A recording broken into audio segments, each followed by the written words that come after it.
So, Tomye, yes. Did you like the 90s? Actually, it's okay. I'm a 90s kid, but you know what? I would have preferred the 80s. Well, apparently there's a show about the 90s, and we're going to talk about it right now.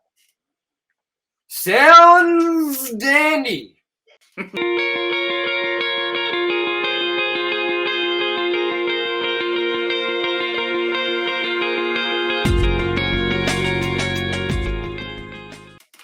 Hello, everyone out there in the Televerse. You are watching Televerse Reviews. I am ALANNIS MAXIMUS, and this is Tomye West. I pointed the right way this time. For once. And welcome to our second episode of Televerse Reviews, our new show about reviewing and scoring seasons. And today we're going to be talking about our first impressions and scoring the first episode of that 90s show. Now, because this is kind of bulk release for Netflix, we're not going to do what we usually do and kind of go episode by episode like we are for The Last of Us.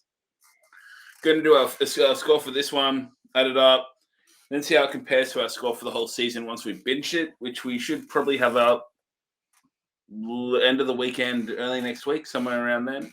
I think we should definitely aim to have it out by Sunday night. Yeah, I think that's the goalpost we have stuck in the ground. So, without sitting around and rooting spiders, I guess I'll get straight into it and say, Tomye, what did you think about this? Because I knew you had massive apprehensions. Okay, so to give my actual opinion on this, I have to go take you back to a time when sitcoms and they were the reality television of me and ALANNIS's generation when we were growing up. We didn't have reality television till sort of high school, grade 6 high school, where we got things like Big Brother and all that. So it was sitcoms, The Simpsons, and sitcoms like Jeff Foxworthy and shit. So I liked very few sitcoms in the day. I like one-shot camera shows a lot too. Like I kind of consider shows like Malcolm in the Middle and stuff this as a sitcom, but it's without the audience and it's one camera shot, you know. But I still feel like they are the same. They cut from the same cloth. You know what I mean? So yeah, there are a lot of one-shot camera shows I like from back then. There are a lot of sitcoms that I like, but there are a lot more sitcoms that I can't fucking stand. And that 70s show just happens to be not only one of my favorites, not only one of the better sitcoms of that generation, but my favorite sitcom of all time. Not just favorite sitcom, in my top 5 shows ever made, possibly, is that 70s show. That's how much I love that 70s show. So now, let's bring it forward to now. And when we found out that this 90s show thing was happening, and we got the first look at the first trailer, and all I could do was roll my eyes, say goodbye to Alan and thank you for helping me on the podcast, lie on my bed and cry, because I was like, what have they done? Bringing back the maybe 1 out of 3 or 4 good sitcoms in that whole era.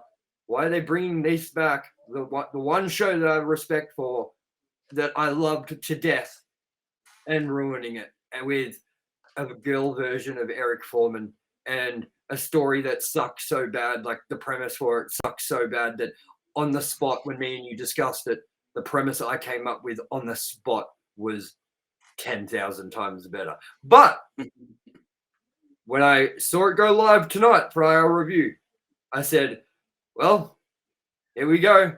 My favorite show is just about to get completely smashed.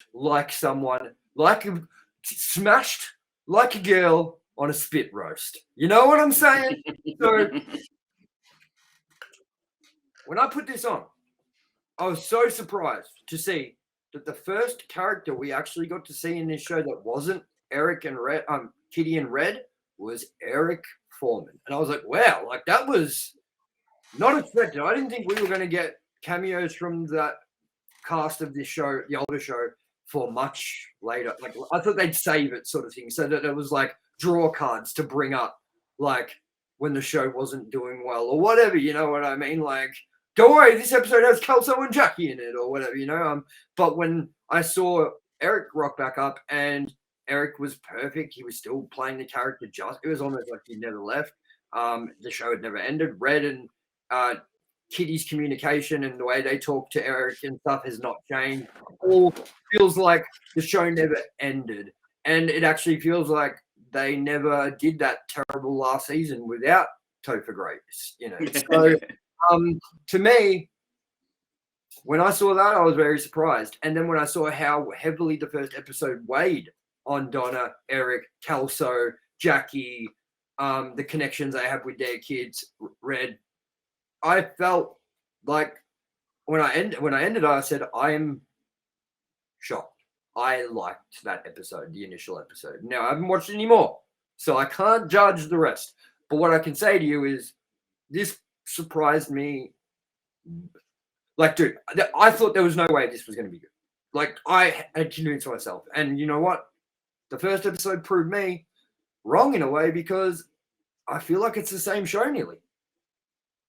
Just surrounding a couple of new characters that have been added in. Like, if they can keep the cameos up like they are, and it's this constant throughout the entire first 10 episodes, like, you've sold me on it, because it's basically the show coming back that I love the most out of sitcom era. So that's my thoughts. Tried to get it out as quick as possible. There's a lot more I can speak on it, but I also want to hear what you have to say, ALANNIS, because you made it from your message. It sounded like you fucking hated this. I wouldn't say hated it, but I also wouldn't say I didn't feel particularly moved. Like, it was cool to see. I think for me, Red is really going to carry this. It was good to see, as we said, see the Foreman, see Kelso and that. But I think what worried me is the new characters themselves, which this is going to be very central around, and I think we're going to see kind of more off and on of old characters. None of them really grabbed me. They just felt kind of derivative. It was like, that's the Fez. Yeah, but see, I agree. The Asian kid's the Fez. Eric and Donna's daughter is the new Eric. But I do feel like Kelso's kid has potential.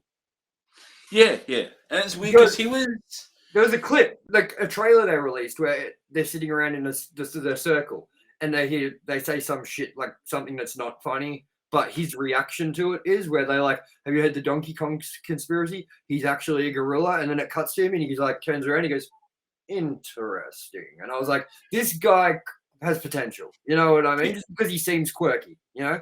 So yeah, I'm hoping it picks up a little more for them. Or if it doesn't, that they're very heavy with the cameos.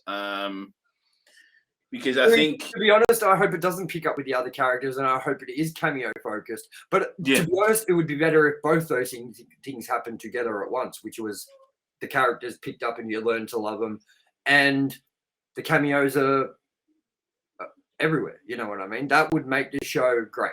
But we will have to see when we get to the end of our review for the season this coming Sunday, which would make that the 22nd, I believe. Yes?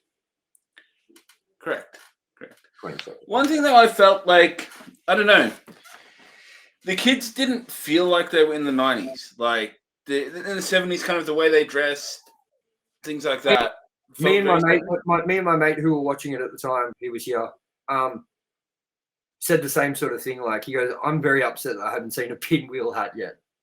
That's it. And I mean, like, it doesn't feel much like the 90s. I'm hoping that changes, because that was one thing that was really, like, you've got like the old, like, Veruca Salt and Soundgarden posters and shit. But yeah, see, that's the thing. I feel like the things that they did try to show that it's the 90s, that was my only complaint, is it felt like forced in to be 90s. Like, I see what you did there. Like, if you've seen the episode, you'll see that too. Like when she is singing Alanis Morissette and you hear her singing it from next door and stuff, and you're just like this feels so forced that, like, you must be singing, it's like rain and I rainy day, and it's like, that's just to solidify the era it's in. You know what I mean? It's like, I don't know, it does feel a lot more like stuffed in than how they had to go with the 70s. You know what I mean? Yeah. But then again, me and you weren't alive for the 70s, so I don't know technically how much that was felt shoed into people who were around for the 70s era as well. Yeah. You know what I mean? So Although I'd say, even though it wasn't the greatest show, that 80s show at this point kind of captured the 80s better. don't even bring up that 80s show, bro, because if you're about to tell me that you think that 80s show is better than this already, I'm going to come over there and I'm going to wreak havoc on you and Floyd. No, I just think at this point it did capture the 80s better. Not a better show, but I think it. You're making me slightly mad. Yeah, ALANNIS, you're making me slightly mad. Dude, I don't care how well they captured the 80s in that show. That show looked like it was like filmed like Days of Our Lives or fucking This Is the Days of Our Life. Like, dude, there was like blurry and 80s looking as fuck, but terribly 80s, like not cool. And then, dude, instead of having like the circle where they sit around and smoke joints, they were using cocaine, bro. Like, dude, this isn't something you can like chew in and be like, this is just what kids did in the 80s, man. Like, because it wasn't. I understand it was an accepted drug in the 80s and it was classy and people didn't look at it as bad as they do these days. But there was no way there's kids sitting around in the basement just racking up lines of coke like that. You know what I mean? Like, yeah. Prove me wrong. If you're in America, in somewhere like Wisconsin, and you were in the 80s, and you were racking lines of coke with your friends in the basement, message me, because I'd love to know about it. And plus, I would have loved to have been there and joining you. Cocaine! Yeah, I hope it goes in the right direction. Me too. Yeah, the things I liked about this episode were all the old cast members really like. None of the new. There wasn't a moment where I went, "Ha, that's funny" from the new guys. Like, it was kind of like, get back to Red, get back to Eric. Well, look, dude. All I can say is that I expected a train wreck. I expected me to watch 20 minutes of an episode and go, nope, I'm done. I refuse to ruin the legacy of the greatest show sitcom, except for maybe Seinfeld and stuff made, and ruin it with this garbage Netflix trash that they're trying to cash in on. And that's how I thought I was going to be. I had my mind set up that that's what was going to happen. And after the episode ended, I said to my friend, I can't believe it, but I didn't mind it. I think it was all right. So, you know what? I think that brings us to a perfect time, even though I'm not the host and this is your train, mate, but I don't want to run this into the ground, especially when we're doing a whole season review. This is sort of just a quick first impression, just because we wanted to get it up while it's like new, you know. But I think we get to the scoring. What do you think? Absolutely. Unless there's anything else you wanted to add. Not really. No, there's not heaps to add. I think at this point, I think we've both really said it all. Anything I haven't said, you kind of covered my thoughts on it as well. And anything we both haven't said will be covered on Sunday anyway. Exactly. And I don't think there's enough subject matter to say more about anything else at this point. Yeah. All right. Well, my score for it out of 50, I'm going to have to be roughly around what I was with The Last of Us, man, which is, yes, it didn't blow me away. It was good to see it back, and it felt, it felt like it was right. It wasn't like I was sitting there going, rubbing my fucking head like in shame, you know? So, look, I'm going to give it a 40. Same score as Last of Us, man. It's just a different type of show, and it has a different history with me. It's not a video game that I've played before. It's a show that I absolutely love from the past, you know? So 40 from me out of 50. It's not a 50. If it was it would be a 50 if it was just the old cast. So. Well, I'm going to say I didn't actively dislike it. There were some elements I did like, but I also have slight apprehensions. So I'm going to say put it in around a comfortable 33. So total, that makes it 73. out of 100. Right? 83. Correct. 73. 73. Yeah, 73. So, it's not terrible. It's not. But then again, if you were looking at it from a IGN scale or something, or like a Rotten Tomatoes, or if it's not in the 80s or whatever, people are pretty apprehensive.